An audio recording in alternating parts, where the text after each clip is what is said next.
तुम इतने बुज़दिल हो, इतने बेगैरत हो। आपने जितनी गोलियां बरसानी है बरसा लें। तुम्हारी दाढ़ी में तिनका है, तुम चोर हो। जनाब आपने जो करना है कर लें। और ये भी बताएंगे कि किसकी बीवी ने किसको क्यों गोली मारी। तुम कहते हो जी हमारे टैंकों को जंग लग गया, हम लड़ नहीं सकते, इंडिया से दोस्ती कर लो। ਵੀਲਾਗਰ ਅਸਦ ਤੂਰ ਉਤੇ ਹੋਣ ਵਾਲੇ ਹਮਲੇ ਤੋਂ ਬਾਅਦ ਸਹਾਫਤੀ ਤਨਜ਼ੀਮਾਂ ਤੇ ਇਨਸਾਨੀ ਹਕੂਕ ਦੀ ਗੱਲ ਕਰਨ ਵਾਲਿਆਂ ਇਹਤਜਾਜ ਕੀਤਾ ਤੇ ਇਸ ਵਾਕਿਏ ਨੂੰ ਆਜ਼ਾਦੀ ਇਜ਼ਹਾਰ ਉਤੇ ਹਮਲਾ ਕਰਾਰ ਦਿੱਤਾ।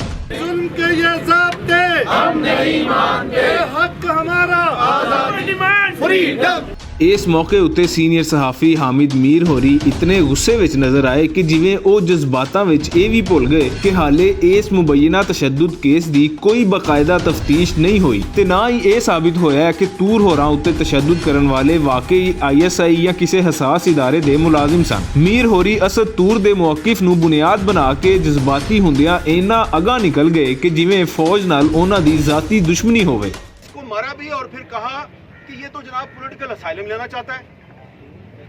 तो पॉलिटिकल असाइलम इसने तो नहीं लिया, पॉलिटिकल असाइलम तो तुम्हारे बाप परवेज मुशर्रफ ने लिया, जो चूहे की तरह इस मुल्क को छोड़ के भाग गया। इसके बैंक अकाउंट्स चेक करवाओ, असद तूर के बैंक अकाउंट्स चेक करवाओ और परवेज मुशर्रफ के बैंक अकाउंट्स भी चेक करवाओ।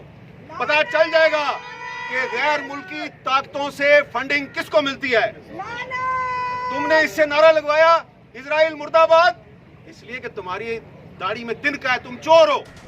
ਆਸਮਾ ਸ਼ਿਰਾਜ਼ੀ ਹੋਰਾਂ ਵੀ ਡਾਢੀਆਂ ਗੱਲਾਂ ਕਰਦਿਆਂ ਅਸਦ ਤੂਰ ਉਤੇ ਹਮਲੇ ਦੀ ਨਿੰਦਿਆ ਕੀਤੀ। ਉਹਨਾਂ ਦਾ ਲਹਿਜਾ ਦੱਸ ਰਿਹਾ ਸੀ ਕਿ ਜਿਵੇਂ ਉਹਨਾਂ ਨੂੰ ਵੀ ਕਿਸੇ ਤਹਿਕੀਕ ਜਾਂ ਤਸਦੀਕ ਦੀ ਲੋੜ ਨਹੀਂ।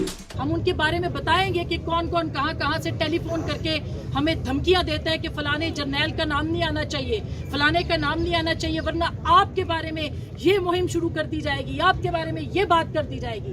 जनाब आपने जो करना है कर लें। जनाब आपने जितनी गालियां देनी है दे लें, आपने जितनी गोलियां बरसानी है बरसा लें, आपने जितनी कैंपेन्स करनी है कर लें, जितनी किरदार कुशी करनी है कर लें, आपने जो करना है कर लें। ਹਾਮਿਦ ਮੀਰ ਹੋਰੀ ਹੋਣ ਜਾਂ ਆਸਮਾ ਸ਼ਿਰਾਜ਼ੀ ਜੀ, ਉਹ ਸਾਡੀ ਸਹਾਫਤ ਵਿੱਚ ਵੱਡਾ ਮੁਕਾਮ ਰੱਖਦੇ ਨੇ, ਪਰ ਉਹਨਾਂ ਨੂੰ ਜਜ਼ਬਾਤੀ ਹੋ ਕੇ ਅਜਿਹੀਆਂ ਹੱਦਾਂ ਪਾਰ ਨਹੀਂ ਕਰਨੀਆਂ ਚਾਹੀਦੀਆਂ ਜਿੱਥੇ ਸੱਚ ਤੇ ਇਲਜ਼ਾਮ ਦਾ ਫਰਕ ਖਤਮ ਹੋ ਜਾਏ।